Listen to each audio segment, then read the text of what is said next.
1 tahun setelah dekret, Ya. di tahun 60 dibikin undang-undang untuk melaksanakan pasal 33. Ya. Undang-undang nomor 44. Ya, nomor 44 PRP tahun 60 ya. Ya. Ini kata Bung Karno, mulai laksanakan ini. Waktu itu yang dicecar oleh Bung Karno adalah baru migas, minyak dan gas. Ya. Kemudian tahun 71 waktu zaman Orde Baru oleh Pak Harto, Ya. Undang-Undang nomor 44 ini istilahnya diangkat atau diperluas, diperbaiki. Ya, dengan Undang-Undang nomor 8 tahun 71 mengenai Pertamina, ingat kan? Ya. Undang-Undang 871 Pertamina itu. Itu masih soal migas juga sama kayak Bung Karno, Pak Harto itu. Laksanakan. Karena apa? Waktu itu hanya migas. Satu, teknologinya memang masih susah, sangat spekulasi, itu kan kayak judi bener itu kan. Iya. Kalau nggak dapat lo rugi sekian ratus juta, siapa yang Iya. bisa nanggung? Pemerintah, sudah duitnya nggak ada, pemerintahnya juga nggak punya duitnya, nggak punya teknologinya gitu kan. Jadi dan ini masih seksi bener lah undang-undang ini, migas terasa betul. Jadi itu dulu yang diutamakan oleh. Tapi apakah yang ada di dalam bumi itu cuma migas saja? Kan tidak. Iya. Iya. Batu bara kan, Iya. nikel, tambang, segala macam you sudah tahu Iya. itu sebagai mineral dan batu bara. Itu kan juga termasuk pasal 33. Iya. Pasal 33 Iya. tidak bicaranya migas kan, Iya. semuanya itu. Nah, pada waktu itu Pak Harto juga mengerti itu, menyadari. Tapi pikirannya Pak Harto itu karena ya lingkungan menteri-menteri segala macam, tapi Pak Harto bilang gini, oke lah kalau begitu ini belum begitu Urgent. Karena apa? Masih kita punyai semuanya, praktis masih kita yang punya lah. Ya. Timah praktis hanya pemerintah aja timah. Nggak ada dulu penambang ilegal. Ingat ya, tidak ada penambang ilegal itu dulu zamannya Iya. Orde Baru Pak Harto. Nggak ada masalah penambang ilegal. Ya batu bara masih Bukit Asam waktu Iya. itu kan. Iya. Ada swasta sedikit. Sini dikit-dikit gitu. Iya. Kata Pak Harto itu nanti bisa digambungin gampang lah itu. Iya. Kita masih kuat. Batu bara, jong, timahnya Iya. segala macam masih kita kan. Semuanya gitu loh. Nah, jadi waktu itu banyak yang kurang mendukung, kecuali yang Pertamina aja, terus terang aja. Ya maaf ngomong, menteri-menteri ekonomi juga masih begini-begini gitu kan. Iya. Kadang dukung, kadang enggak gitu kan. Karena ada orderan dari Washington. Iya. Ya kan, apain itu segala macam pasal 33 segala macam itu kan gangguan terus dari Washington. Jadi yang ini nggak bisa terjadi lah. Tapi ya sudahlah, kita masih punya kita semua yang lain. Tapi migas tetap aja Pak Harto, tetap masih punya kita, nanti kita perbaiki pada waktunya gitu. Nah dengan itulah, tapi kemudian kan reformasi apa yang terjadi? Tiba-tiba swasta mempunyai tambang yang luar biasa besarnya, ya kan? Lebih hebat dari negara. Lebih hebat dari negara. Dulu itu produksi dikuasai semua oleh negara. Yang produksi banyak negara. Kelapa sawit juga masih negara yang ini. Sekarang ini kan sudah luar biasa, habis reformasi, ya kan? Swastanya udah menguasai lebih besar, ya kan? Jadi bukan cuma bank saja. Yang bank katanya hanya bank negara gitu yang bisa Iya. besar ya. Bukan, ininya juga semuanya itu. Tambang-tambang kalau dengan mining yang ilegal yang ini itu sekarang. Sehingga pemerintah ini kayak kebingungan sekarang. Ya gimana perbaiki ini, rusaknya kok betul-betul seperti ya itu yang namanya apa? Terus struktur masif apa? Sistematis. TSM. Ya itu sekarang ini dalam bidang pertambangan itu. Orang menjadi kaya dan sekarang kayaknya bisa, kalau Bapak perundingan harus sama saya juga gitu kan, swastanya harus dengan saya setuju apa enggak segala macam. Itu kan zalim, itu undang-undang kok, undang-undang dasar. Undang-undang dasar, bukan hanya undang-undang. Dilaksanakan saja gitu. Nah tapi kalau sudah begini mau apa, ya kan? Makanya harus dipikirkan juga baik-baik. Anda juga harus pikirkan. Sampai kalau ini diambil alih negara, kita juga mikir, wah utangnya banyak juga. Iya. Ya saya pikir ya kalau utang kita bilang aja, kalau utangnya yang dipakai oleh perusahaan ini, swasta ini tambang, tapi untuk perusahaan ya udah kita akui aja utang kita kan, jadi utang pemerintah. Iya. Tapi kalau penyalahgunaan kan banyak yang utangnya pakai ini tapi dipakai duitnya pakai lain. Iya. Ya kan? Segala macam itulah. Ya gimana? Yang udah ada yang di go publikin gimana? Ya kita tampung aja yang go public. Kalau itu hal-hal seperti itu tuh mulai kita kaji sebetulnya itu bagaimana gitu loh. Ya supaya ini pasal bisa dilaksanakan. Dan sebetulnya belum tentu merugikan si swasta, tapi tidak bisa rakus seperti ini. Tidak bisa siapa perusahaan minyak kan minyaknya juga bisa dikelola oleh asing, oleh kita, sama-sama dapat untung kan lumayan, tapi tetap rakyat yang menjadi prioritas. Negara yang jadi prioritas dalam arti mewakili rakyat kan masih banyak. Nah, ini yang begitu itu kan harusnya bisa. Cuman ini kalau mau serakah seluruhnya menekan undang-undang, menekan ini diundang, diatur segala macam, itu jadi raksasa benar. Menurut saya itu tidak benar, terus terang aja. Sangat tidak benar, sangat tidak adil.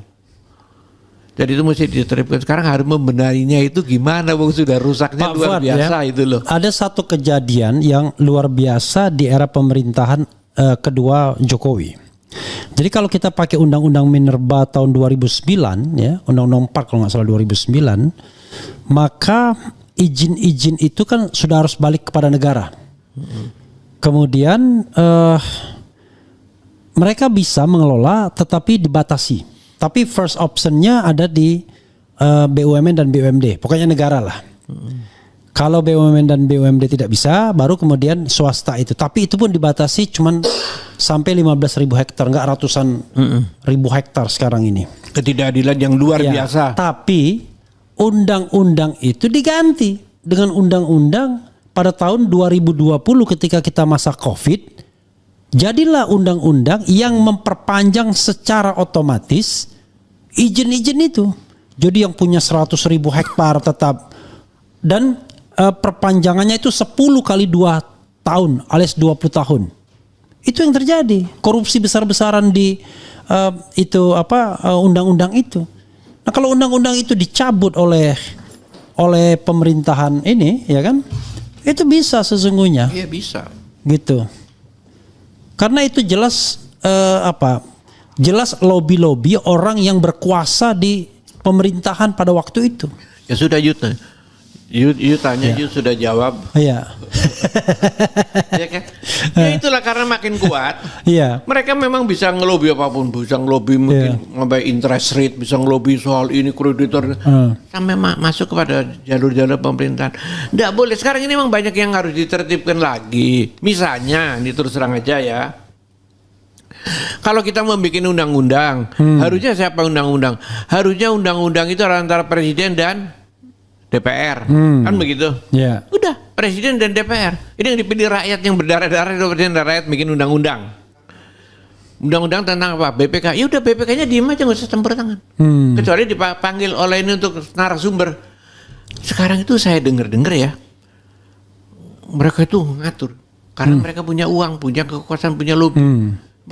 Jadi masa ngatur dirinya sendiri, polisi ngatur dirinya sendiri, ikut polisi, BPK kemudian diikut. Kalau gue yang diatur masa. Tapi itu undang-undangnya nggak bilang begitu. Undang-undang adalah pemerintah dan DPR. Dulu kan begitu tertib. Ya, tapi, seperti itu, dan banyak hal-hal seperti itu. Tapi masalahnya sekarang kalau kita lihat tokoh-tokoh politik ya di partai politik, pesohor-pesohornya itu kan pemain tambang semua. Lah, ya, dan mereka itu juga punya tangan di DPR itu langsung. Intinya kalau sudah pemain juga regulatornya ini memang susah. Makanya dulu diatur yang menjadi pemain tidak boleh menjadi regulator. Ini kan terus terang aja bagi saya yang mungkin orang lama dikira, tapi itu udah rusak benar. Harus ditertibkan. Pak Jimli menyebut 4 entitas pemerintahan ya, bukan eksekutif, legislatif dan yudikatif, tapi 4. 1 eksekutif pemerintah, 2 legislatif ya kan, 3 media, dan 4 pasar atau market. Ini 4-4-nya itu bisa ada di satu tangan. Dia bagian dari pemerintahan, dia punya tangan di DPR karena mungkin ketua umum partai politik, dia punya media massa, dan dia juga pengusaha. Sehingga ya tentu saja ketika dia membuat undang-undang, itulah yang kemudian dicapai. Maka kemudian itulah pemerintahan yang sifatnya oligarkis kan. Nah, pertanyaan saya adalah, menurut Pak Fuad, Prabowo serius nggak mau membenahi? Sangat serius menurut saya, itu sangat serius. Cuman memang kalau keadaannya sudah begini kan harus ya lebih bijak, lebih pelan, lebih apa, sampai mencapai satu titik perbaikan.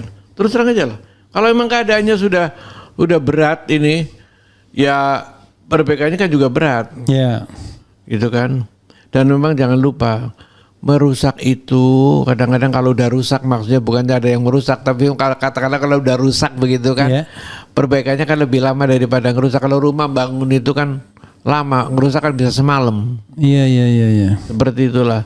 Jadi mungkin karena tidak tahu, merasa ini hebat, merasa ini itu, tapi banyak melanggar undang-undang dasar, banyak melanggar ini itu mesti ditertibkan.